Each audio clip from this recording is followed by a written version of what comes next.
এবার আইসিটিতে তোমাদের প্রশ্ন ফাঁস করে দিব। অবশ্যই আজকের এই ভিডিওটা তোমাদের জন্য অতি গুরুত্বপূর্ণ হতে চলেছে। কেননা যে সাজেশনগুলো দিব সেখান থেকে 100% শতভাগ তোমরা পরীক্ষায় কমন পাবেই। যার জন্য মূলত আজকে আমার ভিডিওটার নাম দিয়েছি যে আইসিটির প্রশ্ন ফাঁস। তো চলো ভিডিওটা শুরু করা যাক। সুপ্রিয় শিক্ষার্থীবৃন্দ, আশা করি তোমরা সকলেই ভালো আছো। তো আজকে আমি এসেছি তোমাদের মধ্যে তথ্য ও যোগাযোগ প্রযুক্তি অর্থাৎ তোমাদের আইসিটি বিষয়ের যে সাজেশন সেটি দিতে, এবং আশা করছি আজকে আমার এই সাজেশনে তোমরা অবশ্যই 100% পরীক্ষায় কমন পাবে।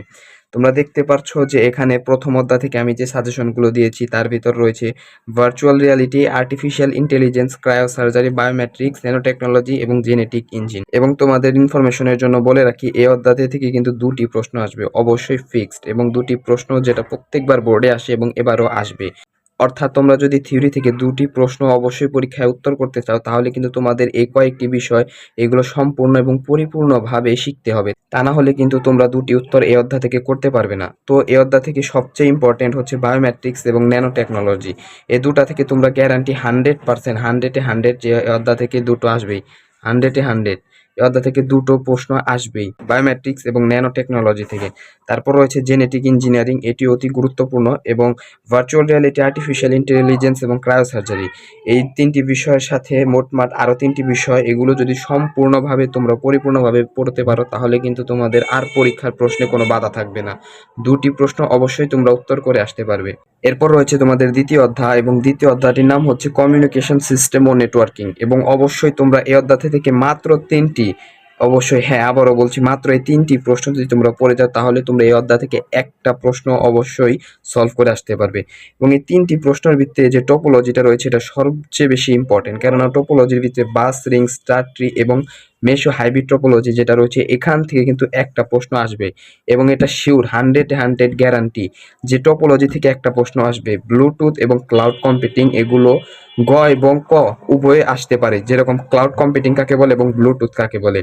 অথবা গ নাম্বারে বলতে পারে যে ক্লাউড কম্পিউটিং এর উদাহরণ দাও বা কোনটার সাথে সাদৃশ্যপূর্ণ। অবশ্যই তোমরা বুঝতে পারছো আমি যা বলছি।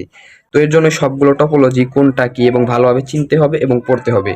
যদি তোমরা এই অধ্যায় থেকে একটি প্রশ্ন অবশ্যই অ্যান্সার করতে চাও তাহলে এই তিনটি বিষয় তোমরা অবশ্যই পড়ে যাবে যাতে তোমরা অ্যান্সার করে আসতে পারো, এবং এটা 100-এ 100 গ্যারান্টি যুক্ত। এরপর রয়েছে তৃতীয় অধ্যায়, এবং তৃতীয় অধ্যায় দেখতে পাচ্ছ যে তোমরা এই মাত্র 4টি বিষয় পড়লেই কিন্তু তোমরা তৃতীয় অধ্যায় থেকে অ্যান্সার করতে পারবে। তো তৃতীয় অধ্যায় সবচেয়ে বেশি ইম্পর্টেন্ট হচ্ছে সত্যক সারণী এবং সরলকরণ, এবং ন্যান্ড গেট ও নর গেট দ্বারা বাস্তবায়ন। এই অধ্যায়টি দেখতে যতটা সোজা ততটা সোজা নয়, আবার যতটা কঠিন ততটাও কঠিন নয়, কারণ সম্পূর্ণ তোমাদের প্র্যাকটিসের উপর ডিপেন্ড করে যে তোমরা কিভাবে প্রশ্নগুলো অ্যান্সার করবে। এবং এই অধ্যায় থেকে কিন্তু অবশ্যই একটা প্রশ্ন ফিক্স আসবে যেটা প্রতিবার পরীক্ষাতে আসে। আমি এখানে তোমাদের যে তৃতীয় অধ্যায়ের প্রথম অংশ সেটা কিন্তু দেইনি, কারণ আমি শুধু এখানে সর্বোপরি 5টা সৃজনশীল কিভাবে সহজভাবে অ্যান্সার করা যায় তার চেষ্টা করছি, যার কারণে কিন্তু তৃতীয় অধ্যায়ের এই দ্বিতীয় অংশটা আমি এখানে নিয়েছি। তো এখান থেকে তোমাদের যে সত্যক সারণী রয়েছে সেগুলো অ্যান্সার করা শিখতে হবে এবং সরলকরণ শিখতে হবে।